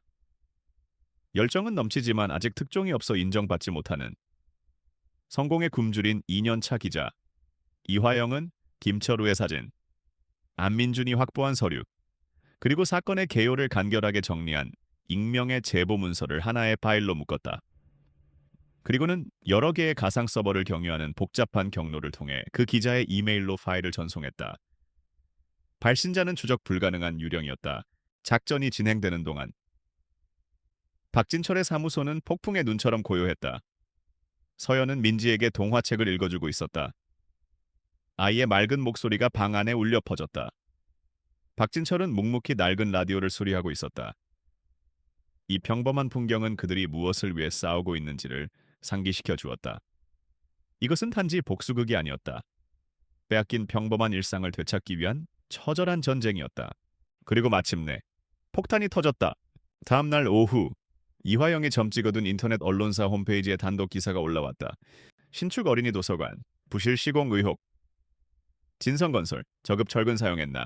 기사는 폭발적이었다. 처음에는 작은 온라인 커뮤니티에서부터 시작된 파문은 순식간에 SNS를 통해 퍼져나갔다. 해당 지역의 맘카페는 뒤집혔고 분노한 부모들의 항의 전화가 시청과 진성건설에 빗발쳤다. 지역 방송사들이 이 소식을 앞다투어 보도하기 시작했다. 아직 전국적인 이슈는 아니었지만 한번 붙은 불은 쉽게 꺼지지 않을 기세였다. 같은 시각 진성그룹 본사 최상층에 위치한 강민호의 집무실, 비서실장인 윤 이사가 굳은 표정으로 뉴스 화면이 띄워진 태블릿 PC를 강민호에게 내밀었다. 강민호는 와인잔을 흔들며 심드렁한 표정으로 기사를 훑어보았다. 이런 사소한 것까지 내가 보고받아야 하나. 그의 목소리에는 짜증이 섞여 있었다. 지방 하청업체 놈들이 장난친 거겠지. 당장 그 업체 계약 해지하고 손해배상 청구해. 그리고 공식 사과문 발표하고 해당 도서관은 전면 재시공해주겠다고 해. 돈 몇 푼으로 막을 수 있는 일을 시끄럽게 만들지 마. 그에게 이것은 성가신 해프닝일 뿐 위협이 아니었다. 그의 거대한 제국에서 변두리의 도서관 하나쯤은 사소한 실수. 그 이상도 이하도 아니었다. 그의 오만함은 그의 눈을 가리고 있었다. 그는 이것을 우연히 발생한 불운으로 치부했을 뿐 누군가의 정교한 공격이라고는 상상조차 하지 못했다. 그의 지시에 따라 진성건설의 위기관리팀이 분주하게 움직였다. 그들은 해당 언론사에 압력을 넣으려 했지만 기자가 가진 증거가 너무나 명백하고 구체적이어서 물러설 수밖에 없었다. 제보자를 찾으려 했지만 이메일은 완벽한 유령이었고 증거의 출처는 오리무중이었다. 그들은 보이지 않는 적과 싸우고 있었다. 윤이사는 강민호와 달리 이 사건에서 불길한 낌새를 느꼈다. 너무나 깔끔하고 정교한 공격이었다. 마치 외과 수술처럼 자신들의 가장 무방비한 곳을 정확히 도려냈다. 회장님, 이번 일은 단순한 하청업체의 비리 문제가 아닐 수도 있습니다. 제보자가 저희 내부 사정에 매우 정통한 인물일 가능성이 있습니다. 그가 조심스럽게 우려를 표했지만 강민호는 코웃음을 치며 일축했다. 쓸데없는 걱정. 마이, 세상에 우리한테 원한 품은 놈들이 한둘인가. 재수없게 모기 한 마리한테 물린 셈 치고 넘어가. 더 중요한 일에 집중해. 대형 그룹 M&A 건이 코앞이야. 그의 관심은 오직 더 큰 먹잇감에 쏠려 있을 뿐이었다. 그날 밤 박진철의 사무소 팀원들은 낡은 텔레비전으로 자신들이 일으킨 파문이 담긴 저녁 뉴스를 보고 있었다. 거인을 쓰러뜨리지는 못했지만 그의 발목에 분명한 상처를 냈다. 그들의 작전이 통한다는 것을 증명했고 무엇보다 적의 오만한 성격을 확인했다. 서연은 벽에 붙은 거대한 관계도를 바라보았다. 견고해 보였던 성벽에 아주 작지만 선명한 균열이 생겨 있었다. 그녀는 이것이 시작일 뿐이라는 것을 알았다. 모기가 거인을 물었다. 이제 벌떼를 보낼 시간이었다. 첫 번째 전투는 그들의 승리였다. 그리고 그 승리는 무엇보다 값진 정보. 바로 적의 치명적인 약점이 오만함이라는 것을 가르쳐 주었다. 첫 번째 공격의 성공은 팀에게 작은 승리감을 안겨주었지만 한서연은 결코 축배를 들지 않았다. 그녀의 눈은 이미 다음 수를 내다보고 있었다. 강민호는 이걸 모기 한 마리에게 물린 정도로 생각하고 대수롭지 않게 넘겼어요. 그의 오만함이 우리의 가장 큰 무기죠. 보안 채팅방에 모인 팀원들에게 그녀의 메시지가 전달되었다. 이제 그가 모기 한 마리가 아니라 모기 떼의 공격을 받고 있다는 걸 깨닫게 해줘야 해요. 동시다발적으로. 서로 연관 없어 보이는 작은 공격들을 계속해서 퍼부어야 합니다. 그를 혼란에 빠뜨리고 이성을 잃게 만들어야 해요. 작전명 1000개의 상처, 1000 cuts가 시작되었다. 두 번째 공격은 안민준의 손끝에서 시작되었다. 그는 서연이 지목한 진성건설의 유령 프로젝트 중 하나인 평창 웰니스타운 부지의 환경영향평가서를 해킹했다. 아니나 다를까 모든 것이 조작되어 있었다. 그는 실제 공사 현장에서 나온 산업 폐기물들이 인근 하천으로 불법 매립되고 있다는 증거까지 찾아냈다. 이화영은 이 자료를 평소에 알고 지내던 환경운동 단체와 탐사보도 전문 매체에 동시에 흘렸다. 며칠 뒤 평창의 작은 하천은 전국의 주목을 받았다. 친환경 힐링을 표방하던 진성건설의 프로젝트가 사실은 자연을 파괴하는 독극물 창고였다는 사실에 여론은 들끓었다. 진성건설의 주가가 소폭 하락했다. 세 번째 공격은 김철우의 네트워크를 통해 이루어졌다. 그는 진성건설이 시공한 경기도의 한 대규모 물류센터에서 임금 체불과 열악한 노동 환경에 시달리던 전직 노동자들의 증언을 모았다. 녹음 파일과 작업 일지, 그리고 산재 처리를 받지 못한 노동자들의 병원 진단서까지. 이화영은 이 가슴 아픈 사연들을 한 편의 다큐멘터리처럼 엮어 노동 인권 문제에 민감한 진보 성향의 인터넷 방송에 제보했다. 방송이 나간 후 진성건설 본사 앞에서는 소규모의 노동자 집회가 열리기 시작했다. 규모는 작았지만 노동자 등골 빼먹는 악덕 기업이라는 이미지는 치명적이었다. 주가는 다시 한번 흔들렸다. 부실 시공, 환경오염, 노동 착취, 각각의 사건은 그 자체만으로는 강민호의 제국을 흔들 정도의 위력은 아니었다. 하지만 불과 몇 주 사이에 서로 다른 전선에서 동시다발적으로 터져 나오는 악재들은 패턴을 만들기 시작했다. 투자자들 사이에서 불안감이 번져나갔고 언론은 진성건설, 총체적 부실 경영에 늪에 빠졌나 와 같은 자극적인 제목의 기사들을 쏟아내기 시작했다. 진성그룹 이사회 회의실, 강민호는 싸늘한 표정으로 앉아 있었다. 평소라면 그의 카리스마에 압도되어 숨도 제대로 쉬지 못하던 임원들이 오늘은 저마다 불안한 표정으로 눈치를 보고 있었다. 연일 터져 나오는 문제들과 하락하는 주가에 대한 해명을 요구하는 원성이 빗발쳤다. 이게 다 어떻게 된 겁니까? 강 전무님, 도대체 회사 관리 감독을 어떻게 하고 있는 겁니까? 한 늙은 이사의 질책에 강민호의 인내심이 마침내 끊어졌다. 쾅! 그가 주먹으로 테이블을 내리치자 회의실의 모든 소음이 거짓말처럼 멎었다. 그의 얼굴에서 오만함은 사라지고 통제 불능의 상황에 대한 분노만이 이글거렸다. 닥치시오. 그의 고함에 모두가 입을 다물었다. 그는 자리에서 일어나 임원들을 경멸적으로 훑어보았다. 이건 실수가 아니야. 이건 공격이다. 그제야 그는 깨달았다. 이것은 우연이 아니었다. 누군가가 보이지 않는 곳에서 자신을 향해, 진성그룹을 향해 정교한 전쟁을 벌이고 있었다. 집무실로 돌아온 그는 주가 그래프를 노려보았다. 파란색 하락 곡선이 마치 자신을 비웃는 것 같았다. 누구야? 어떤 놈이 감히 내 목에 방울을 달려고 해. 그의 목소리는 맹수의 으르렁거림 같았다. 그는 즉시 리스크 관리팀의 팀장을 호출했다. 리스크 관리팀은 그의 더러운 일을 처리하는 전직 국정원 요원과 해결사들로 구성된 그의 사병 집단이었다. 냉혹한 인상의 최 부장이 그의 앞에 서자 강민호는 단 하나의 명령을 내렸다. 찾아내. 나를 괴롭히는 이 유령이 누군지. 무슨 수를 써서라도 얼마가 들든 상관없어. 산채로 내 앞에 끌고 와. 상처 입은 짐승이 마침내 포효하기 시작했다. 그날 이후 서울의 밑바닥 공기가 달라졌다. 최 부장의 팀은 전문가들이었다. 그들은 소리 없이 하지만 집요하게 움직였다. 기사를 터뜨린 기자들, 환경단체의 간부, 노동운동가들을 압박하고 회유하며 제보자의 출처를 캐기 시작했다. 그들의 검은 손길은 도시의 가장 어두운 곳까지 뻗어나갔다. 정보원들을 닥달하고 뒷골목의 자잘한 범죄자들까지 샅샅이 훑었다. 보이지 않는 거대한 그물이 서울 전체를 덮는 듯했다. 박진철의 사무소에도 그 압박이 느껴지기 시작했다. 박진철은 옛 정보원으로 쓰던 전직 형사를 만나러 남대문 시장의 한 허름한 국밥집에 앉아 있었다. 시장의 소란스러움은 최고의 은신처였다. 그가 정보원과 조용히 대화를 나누고 있을 때였다. 그의 등 뒤에서 수십 년 묵은 형사의 감각이 비명을 질렀다. 위험 신호였다. 그는 고개를 돌리지 않은 채 국밥 그릇에 비친 가게 입구를 보았다. 잘 훈련된 움직임. 서로 눈짓을 주고받으며 좁은 골목을 둘러싸는 검은 양복의 사내들. 최 부장의 팀이었다. 그들이 어떻게 이곳까지 정보원이 꼬리를 밟힌 모양이었다. 심장이 철렁 내려앉았지만 그의 표정은 변하지 않았다. 그는 당황해서 뛰는 순간 모든 것이 끝난다는 것을 알았다. 그는 주머니에서 꼬깃꼬깃한 지폐 몇 장을 꺼내 테이블 위에 아무렇지 않게 내려놓았다. 그리고는 자리에서 일어서며 마치 발이 걸린 것처럼 옆에 있던 과일 좌판을 온몸으로 들이받았다. 와장창 수백 개의 사과와 배가 길바닥으로 쏟아지며 아수라장이 되었다.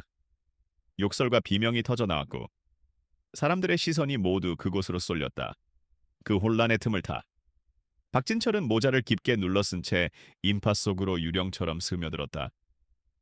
심장은 미친 듯이 뛰었지만 그의 걸음은 조금도 서두르지 않았다. 너무나 아슬아슬한 탈출이었다. 사무소로 돌아온 그의 얼굴은 하얗게 질려 있었다. 그는 서연에게 방금 있었던 일을 이야기했다. 방 안의 공기가 얼어붙었다.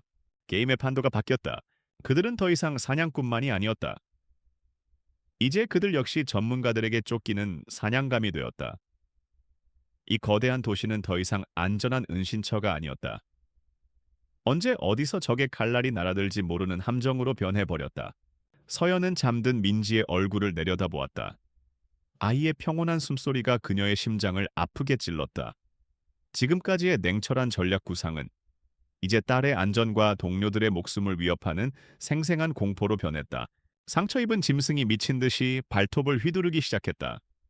그 발톱이 자신들의 숨통을 끊기 전에 결정적인 한 방을 날려야만 했다.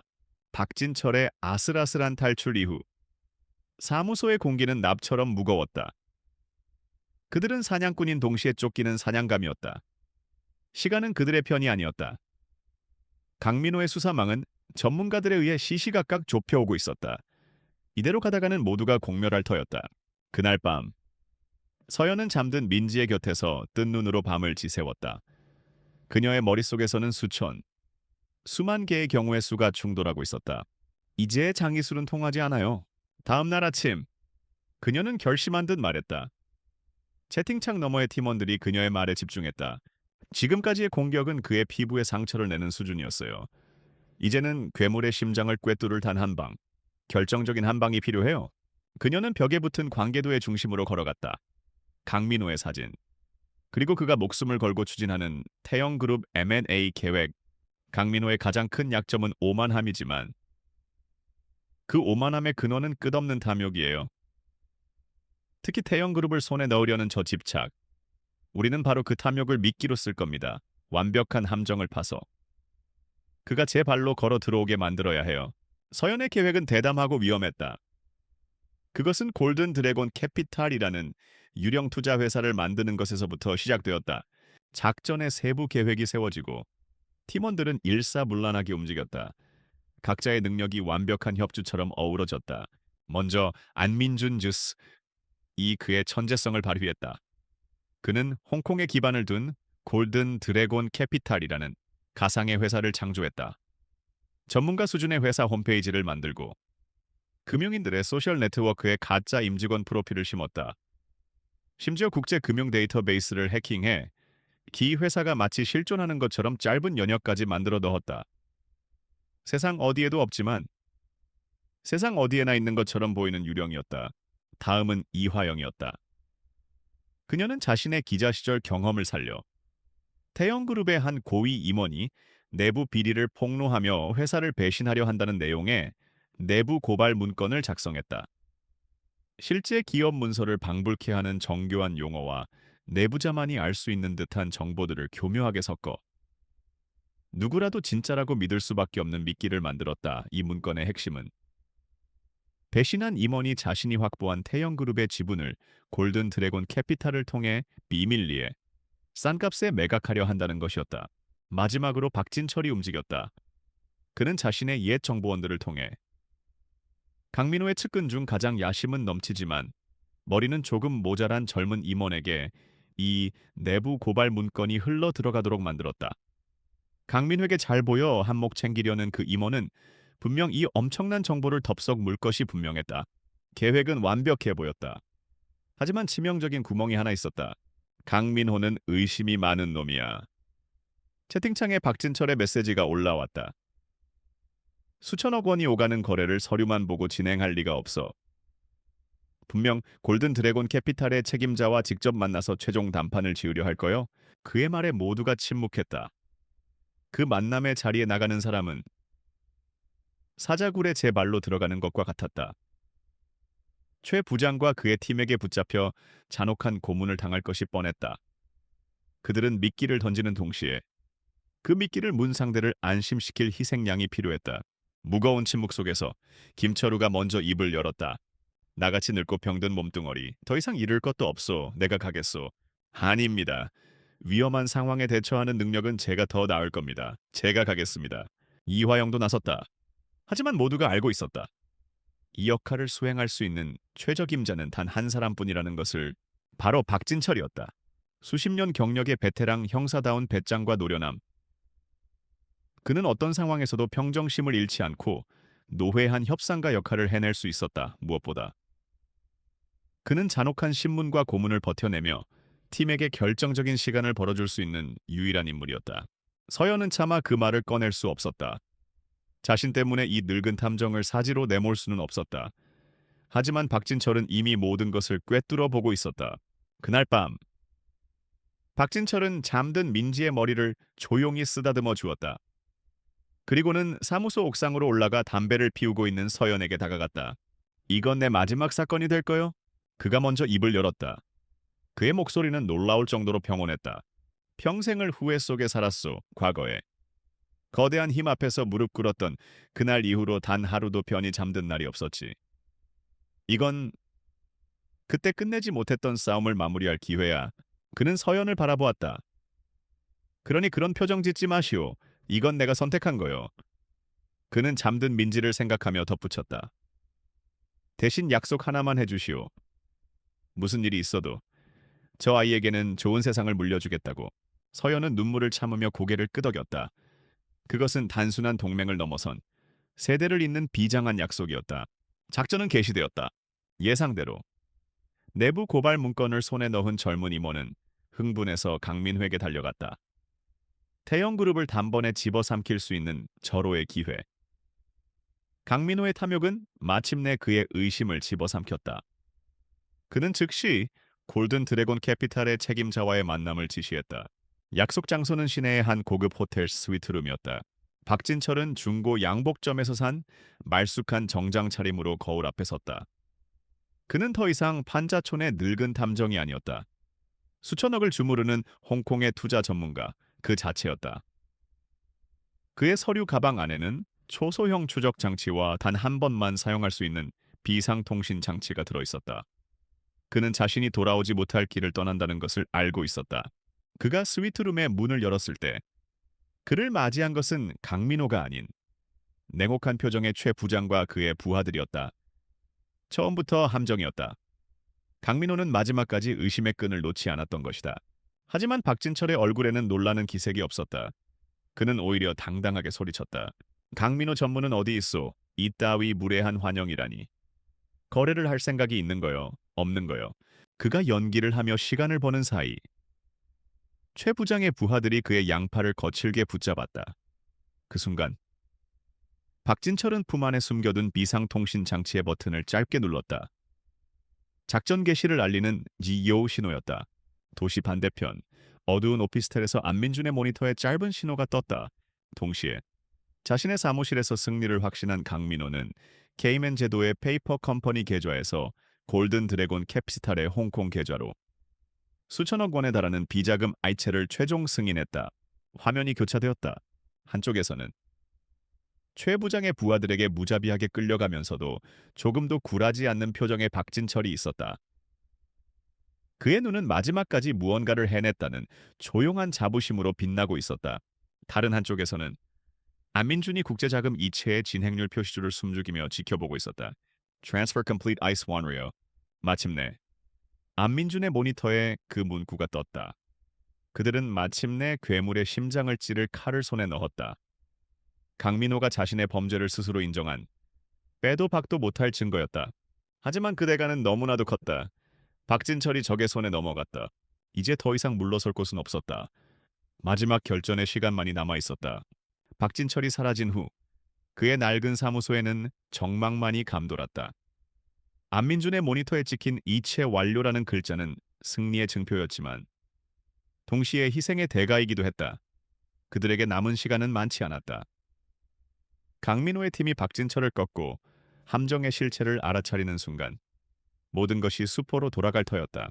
한서연의 눈은 슬픔에 젖어 있었지만 목소리는 강철처럼 차가웠다. 그녀는 채팅창에 마지막 명령을 내렸다. 지금부터 총공격을 시작합니다. 그것은 복수의 서막을 여는 신호탄이었다. 안민준 제우스의 손가락이 폭풍처럼 키보드 위를 오갔다. 그는 지난 몇 주간 정리해온 모든 증거자료 강민호의 불법 자금 이체기록, 유령 프로젝트들의 회계 장부, 하청업체들과의 검은 거래 내역, 그리고 부실 시공과 환경오염 증거까지를 하나의 암호화된 파일로 묶었다. 그리고는 두 곳으로 동시에 전송했다. 첫 번째는 이화영이 관리하는 보안 서버였다. 두 번째는 대검찰청 중앙수사부. 그 중에서도 재벌들의 저승사자로 불리는 강직한 미치광이 한동훈 부장검사의 개인 이메일이었다. 뇌물이 통하지 않고 어떤 외압에도 굴하지 않는 유일한 검사. 안민준은 검찰 내부망을 뚫고 그의 책상 위 컴퓨터에 직접 파일을 꽂아 넣었다. 파일을 전송받은 이화영은 마지막 불꽃을 터뜨릴 준비를 했다. 그녀는 지난 며칠간 작성해둔 기사의 마지막 문장을 완성했다. 그리고는 자신이 아는 모든 언론사, 모든 기자, 수백만 팔로워를 거느린 SNS 농액들에게 동시에 이메일을 발송했다. 대한민국 언론계를 뒤흔들 거대한 폭탄이었다. 더 이상 그 누구도 이 진실을 묵살하거나 덮을 수 없었다. 서울 시내의 모든 뉴스룸이 발칵 뒤집혔다. 편집장들의 고함 소리와 기자들의 다급한 타이핑 소리가 뒤섞였다. 그들이 받은 것은 단순한 특종이 아니었다. 대한민국을 지배하는 거대 재벌 제국의 추악한 민낯을 벗겨낼 역사적인 증거였다. 같은 시각, 강민호는 자신의 인생에서 가장 화려한 순간을 만끽하고 있었다. 그는 태영그룹 인수합병 성공을 발표하는 기자회견장의 단상 위에 서 있었다. 수백 개의 카메라 플래시가 터졌고 기자들은 그의 일거수일투족을 담기 위해 경쟁했다. 그는 승리자의 여유로운 미소를 지으며 대한민국의 경제 지도를 새로 그릴 위대한 비전을 선포했다. 그는 무적이라고 생각했다. 자신을 괴롭히던 성가신 유령 박진철은 이제 그의 소나기에 들어왔다. 마지막 퍼즐 조각이 맞춰졌고 그의 제국은 그 어느 때보다 견고했다. 그가 연설을 마무리하며 기자들의 질문을 받으려던 순간이었다. 서연은 안민준에게 마지막 지시를 내렸다. 지금이에요. 안민준은 박진철이 떠나기 전 보험이라며 남겨두었던 마지막 카드, 음성 파일 하나를 모든 언론사에 추가로 전송했다. 그것은 박진철의 목소리가 아니었다. 내 짧은 회상. 며칠 전 밤, 박진철은 한 허름한 자동차 정비소에 혼자 찾아갔다. 그곳에는 과거 서연의 차를 정비했던 정비사 이 씨가 공포에 질린 채 숨어 있었다. 그는 자신의 목숨이 위험하다는 것을 직감하고 있었다. 강민호가 입막음을 위해 자신을 제거할 것이라는 두려움. 박진철은 그를 설득했다. 이대로 숨어 지내다 쥐도 새도 모르게 죽을 텐가. 아니면 진실을 밝히고 법의 보호를 받을 텐가. 그는 이 씨의 아들 사진을 보여주며 그의 마지막 남은 양심을 자극했다. 결국 이 씨는 모든 것을 털어놓았다. 강민호의 비서실장 윤 이사의 지시를 받고 서연의 차 브레이크 오일 파이프를 미세하게 절단하여 사고를 위장했던 끔찍한 진실을 박진철은 그 모든 증언을 초소형 녹음기에 담았다. 기자회견장 기자들의 휴대폰이 일제히 진동하기 시작했다. 그들의 얼굴이 놀라움과 충격으로 굳어졌다. 한 젊은 기자가 벌떡 일어나 손을 들었다. 그는 강민호의 답변을 기다리지도 않고 휴대폰을 든 채 외쳤다. 강민호 전무님, 방금 전 언론사에 제보된 음성 파일에 대해 질문하겠습니다. 전무님께서 아내이신 한서연 씨의 자동차 사고를 위장하여 살해하려 했다는 것이 사실입니까? 그 질문이 터져 나오는 순간 기자회견장은 물을 끼얹은 듯 조용해졌다. 그리고 곧이어 엄청난 혼란이 뒤따랐다. 모든 카메라가 강민호를 향했다. 그의 얼굴에서 승리자의 미소가 사라졌다. 그때였다. 기자회견장의 육중한 문이 거칠게 열리고 검사 휘장을 단 한동훈 부장검사와 수사관들이 성큼성큼 걸어 들어왔다. 그들은 망설임 없이 단상으로 향했다. 갱밍호 씨. 한동훈 검사의 차가운 목소리가 장내에 울려 퍼졌다. 한서연 씨 살인 미수 및 특정경제범죄 가중처벌법상 수천억 원대 횡령. 배임 혐의로 긴급 체포합니다. 당신은 묵비권을 행사할 수 있으며 변호사를 선임할 권리가 있습니다. 강민호의 세계가 그 순간 무너져 내렸다. 몇 분 전까지만 해도 그를 향해 찬사를 보내던 카메라들은 이제 그의 가장 굴욕적인 순간을 담기 위해 달려들었다. 그의 얼굴은 자신만만한 미소에서 믿을 수 없다는 충격으로, 그리고 이성을 잃은 분노로, 마침내 모든 것을 포기한 패배자의 공허함으로 시시각각 변해갔다. 아니야, 이건 함정이야, 내가 아니야. 그의 절규는 수사관들의 움직임에 묻혔다. 그의 손목에 차가운 수갑이 채워지는 소리가 마이크를 통해 전국에 생중계되었다. 한때 세상을 호령하던 제국의 황제는 그렇게 초라하게 끌려나갔다. 도시의 불빛이 닿지 않는 한 허름한 모텔방. 서연은 작은 텔레비전 화면을 통해 그 모든 광경을 지켜보고 있었다. 그녀의 옆에는 세상 모르고 잠든 민지가 평화롭게 숨쉬고 있었다. 자신의 인생을 송두리째 파괴한 남자가 수갑을 차고 끌려가는 모습을 보면서 그녀는 예상했던 통쾌함이나 기쁨을 느끼지 못했다. 대신 영혼의 가장 깊은 곳에서부터 거대한 슬픔과 탈진감이 파도처럼 밀려왔다. 잃어버린 시간, 위험에 빠졌던 친구 수진, 그리고 무엇보다 자신들을 위해 기꺼이 희생양이 된 박진철의 얼굴이 떠올랐다. 그녀의 뺨 위로 눈물이 흘러내렸다. 그것은 분노의 눈물이 아니었다. 모든 것이 끝났다는 안도와 너무나 많은 것을 잃었다는 슬픔이 뒤섞인 해방의 눈물이었다. 폭풍은 지나갔다. 괴물은 우리에 갇혔다. 길고 길었던 싸움이 마침내 끝나는 순간이었다. 강민호가 체포된 후 6개월이라는 시간이 흘렀다. 대한민국을 뒤흔들었던 진성그룹 게이트의 재판이 마지막을 향해 가고 있었다. 법정 방청석 한가운데 한서연은 조용히 앉아 있었다. 화려한 명품 옷도 값비싼 보석도 없었다. 수수한 옷차림이었지만 그녀의 허리는 꼿꼿했고 피고인석을 바라보는 눈빛은 조금의 흔들림도 없었다. 피고인석에 앉은 강민호는 과거에 오만했던 재벌 3세의 모습은 온데간데 없었다. 몇 달간의 수감 생활은 그를 완전히 다른 사람으로 만들어 놓았다. 살이 빠져 퀭한 눈, 희끗희끗해진 머리카락, 모든 것을 잃은 자의 공허한 표정. 그는 마치 껍데기만 남은 유령 같았다. 마침내 재판장이 무거운 입을 열었다. 피고인 강민호. 본 법정은 피고인이 자신의 탐욕과 야망을 위해 아내를 살해하려 하고 수천억 원의 회사 자금을 횡령하였으며 사회 시스템의 근간을 뒤흔든 수많은 범죄를 저질렀다고 판단. 피고인에게 무기징역을 선고한다. 법정 안에 작은 술렁임이 일었다. 강민호는 판결을 듣는 순간에도 아무런 표정 변화가 없었다. 이미 모든 것을 포기한 듯했다. 그의 공범들, 비서실장이었던 윤 이사를 비롯한 임원들과 하수인들 역시 각각 수십 년에 달하는 중형을 선고받았다. 정의는 비록 더디고 고통스러웠지만 마침내 실현되었다. 재판이 끝나고 서연은 조용히 법정을 빠져나왔다. 그녀를 기다리고 있던 것은 과거의 동지들이었다. 박진철은 그날의 상처로 병원 신세를 져야 했지만 그의 결정적인 증언은 재판의 향방을 결정지었다. 경찰은 대대적인 사과와 함께 그의 명예로운 복직을 제안했지만 그는 웃으며 거절했다. 그는 모든 것을 정리하고 남해의 작은 어촌 마을로 내려갔다. 서연이 얼마 전 민지와 함께 그를 찾아갔을 때 그는 햇볕에 그을린 건강한 얼굴로 낚싯대를 들이우고 있었다. 그는 평생을 쫓던 정의를 마침내 실현했고 이제야 진정한 평화를 찾은 듯 보였다. 안민준, 제우스과 이화영. 김철우는 수사 협조를 인정받아 기소유예 처분을 받았다. 안민준은 국내 최고의 IT 기업들의 스카우트 제의를 모두 거절하고 방패라는 이름의 사회적 기업을 설립했다. 공익단체나 내부 고발자들을 위한 철통 같은 보안 시스템을 무료로 제공하는 회사였다. 그는 이제 자신의 천재성을 돈이 아닌 신념을 위해 사용하고 있었다. 이화영은 자신의 명예를 완벽하게 회복했다. 그녀는 거대 언론사를 떠나 작은 독립 언론사 진실의 목소리에 새 둥지를 틀었다. 그곳에서 그녀는 제2, 제3의 이화영들을 키워내며 권력에 대한 감시의 끈을 놓지 않는 존경받는 언론인으로 거듭났다. 김철우는 산재 피해 노동자들의 영웅이 되었다.